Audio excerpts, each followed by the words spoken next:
বকরি ঈদের কোরবানিতে শুয়োর, এটা কি করে সম্ভব? এবারে এই ভিডিওতেই আপনাদের পুরো বিষয়টা বিস্তারিত জানাচ্ছি। কোরবানির ঈদ বা বকরি ঈদকে কেন্দ্র করে আবাসন চত্বরে অস্থায়ী শেড তৈরি এবং পশু রাখার বিষয়টি ঘিরে যে সামাজিক ও প্রশাসনিক টানাপোড়েন তৈরি হয় তা অনেক সময় স্থানীয় পর্যায়ে উত্তেজনার জন্ম দেয়। ধর্মীয় আচার, নাগরিক নিয়ম এবং আবাসিক এলাকার অভ্যন্তরীণ শৃঙ্খলা, এই তিনটি বিষয় যখন একে অপরের সঙ্গে সংঘাতে আসে তখন পরিস্থিতি দ্রুত জটিল হয়ে ওঠে। সাম্প্রতিক একটি ঘটনায় দেখা গেছে একটি আবাসন চত্বরে কোরবানির ছাগল আনা ও অস্থায়ী শেড নির্মাণকে কেন্দ্র করে দুই পক্ষের মধ্যে উত্তেজনার চরমে পৌঁছে যায় এবং সংঘর্ষের পরিস্থিতি তৈরি হয়। এতে আহত হন কয়েকজন ব্যক্তি এবং পরে প্রশাসনকে পরিস্থিতি নিয়ন্ত্রণে আনতে হস্তক্ষেপ করতে হয়। ঘটনাটি ঘিরে স্থানীয় প্রশাসন, রাজনৈতিক মহল এবং বিভিন্ন সংগঠনের মধ্যে ব্যাপক প্রতিক্রিয়া দেখা দেয়, যা পরবর্তীতে রাজ্য রাজনীতিতেও আলোচনার কেন্দ্রবিন্দুতে পরিণত হয়। ঘটনার সূত্রপাত ঘটে মহারাষ্ট্রের থানে জেলার মীরা রোড এলাকার একটি আবাসন চত্বরে। বিস্তারিত জানাচ্ছি, তার আগে ভিডিওটা আপনারা দেখুন কি পরিস্থিতি।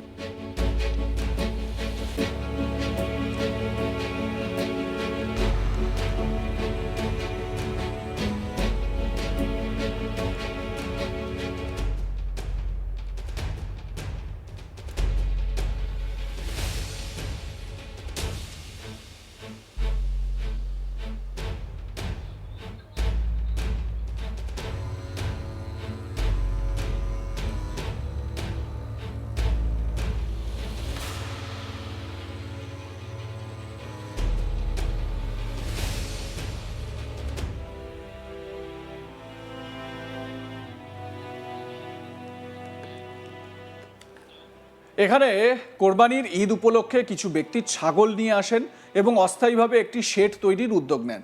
এই বিষয়টি নিয়ে আবাসনকারীদের একাংশ আপত্তি জানায়। পরিস্থিতি আরও জটিল হয়ে ওঠে যখন বিশ্ব হিন্দু পরিষদ এবং বজরং দলের কর্মীরা ঘটনাস্থলে উপস্থিত হয়ে প্রতিবাদ শুরু করেন। ধীরে ধীরে পরিস্থিতি উত্তপ্ত হয়ে ওঠে এবং দুই পক্ষ মুখোমুখি অবস্থানে চলে আসে। 25শে মে রাতের পর থেকে উত্তেজনা বাড়তে থাকে এবং 25শে মে রাত আনুমানিক 12:50 পরিস্থিতি একেবারে ওই অস্থায়ী শেড এলাকায় চরম আকার ধারণ করে বলে জানা যায়।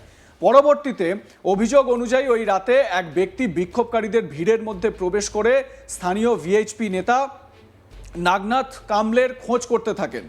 উপস্থিত লোকজন তার পরিচয় জানতে চাইলে আচমকাই পরিস্থিতি অপ্রত্যাশিত মোড় নেয়। অভিযোগ রয়েছে ওই ব্যক্তি হঠাৎ একটি ধারালো ছুরি বের করে আক্রমণের চেষ্টা করেন। মুহূর্তের মধ্যে সেখানে ধস্তাধস্তি শুরু হয় এবং পরিস্থিতি সম্পূর্ণ নিয়ন্ত্রণের বাইরে চলে যায়। এই সংঘর্ষে অন্তত 3 জন ভিএইচপি কর্মী আহত হয়েছেন, যাদের মধ্যে একজন হর্ষ সিং নামে পরিচিত। আহতদের স্থানীয় হাসপাতালে নিয়ে যাওয়া হয় এবং চিকিৎসা চলছে।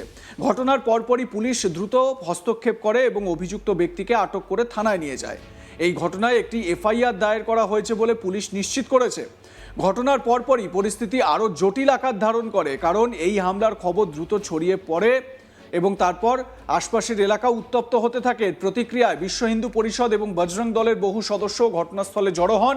তারা আবাসন চত্বরে প্রবেশ না করে মূল গেটের সামনে অবস্থান করেন এবং প্রতিবাদ কর্মসূচি শুরু করেন। সেখানে হনুমান চালিসা পাঠ করা হয় এবং অভিযুক্তের বিরুদ্ধে কঠোর আইনানুগ ব্যবস্থা গ্রহণের দাবি জানানো হয়। সেই প্রতিবাদ ক্রমশ বড় আকার ধারণ করে এবং এলাকায় অতিরিক্ত পুলিশ বাহিনী মোতায়েন করতে বাধ্য হয় প্রশাসন।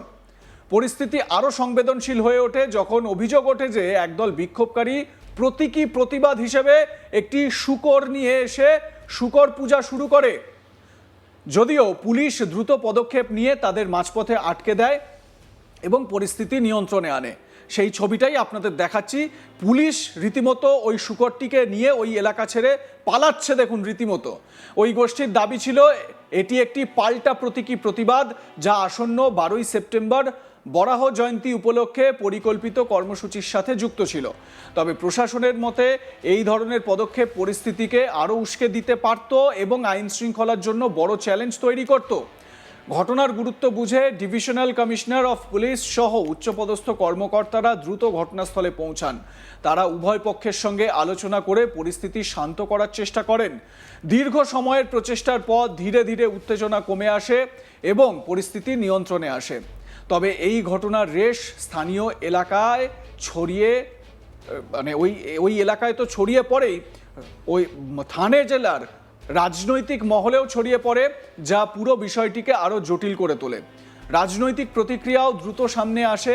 বরিভালির বিজেপি বিধায়ক সঞ্জয় উপাধ্যায় এই ঘটনার তীব্র নিন্দা করেন এবং কঠোর অবস্থান গ্রহণের আহ্বান জানান। তিনি অভিযোগ করেন যে বিভিন্ন আবাসনে নিয়ম ভেঙে পশু আনা হচ্ছে এবং স্থানীয় বাসিন্দাদের ধর্মীয় অনুভূতিতে আঘাত করা হচ্ছে। একই সঙ্গে তিনি এমন মন্তব্যও করেন যা রাজনৈতিক বিতর্কের জন্ম দেয়। সেখানে তিনি পাল্টা প্রতিক্রিয়ার প্রসঙ্গ টেনে আনেন। তার বক্তব্য রাজনৈতিক মহলে ব্যাপক আলোচনা সৃষ্টি করে এবং বিভিন্ন মহল থেকে সমালোচনাও হচ্ছে। অন্যদিকে শিবসেনার নেতা স্থানীয় বিধায়ক প্রতাপ সারনায়েক পরিস্থিতি শান্ত রাখার আহ্বান জানান। তিনি বলেন, আবাসন চত্বরে বিভিন্ন সম্প্রদায়ের মানুষের বসবাস থাকায় পারস্পরিক শ্রদ্ধা বজায় রাখা অত্যন্ত জরুরি। তিনি আরও অভিযোগ করেন যে কিছু বহিরাগত ব্যক্তি ইচ্ছাকৃতভাবে এসে পরিস্থিতি উত্তপ্ত করার চেষ্টা করছে, যা সম্পূর্ণ অনভিপ্রেত। তার বক্তব্যে সংযম এবং প্রশাসনিক সমন্বয়ের ওপর গুরুত্ব দেওয়া হয়।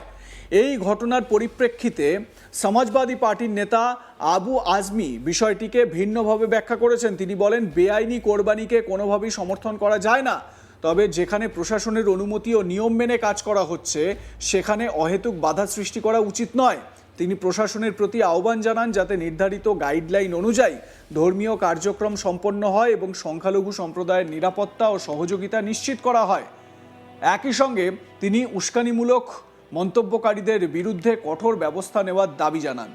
এই ঘটনার প্রভাব শুধু মীরা রোডেই সীমাবদ্ধ থাকেনি, বরং তা প্রতিবেশী মুম্বাই শহরেও পৌঁছে যায়।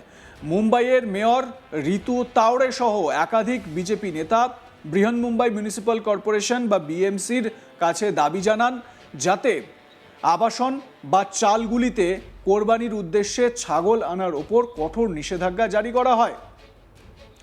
তাদের যুক্তি ছিল, যদিও পশু বলির জন্য নির্দিষ্ট নিয়ম রয়েছে, তবুও অনেক ক্ষেত্রে সেই নিয়ম মানা হচ্ছে না, যার ফলে আইন শৃঙ্খলা সমস্যা তৈরি হচ্ছে। তবে বিএমসি আধিকারিকরা দাবি করেছেন যে ইতিমধ্যেই এই বিষয়ে কঠোর নির্দেশিকা কার্যকর রয়েছে এবং নিয়ম ভাঙা হলে যথাযথ ব্যবস্থা নেওয়া হচ্ছে। এই পুরো ঘটনার প্রেক্ষিতে প্রশাসনিক মহলও সতর্ক অবস্থান গ্রহণ করেছে।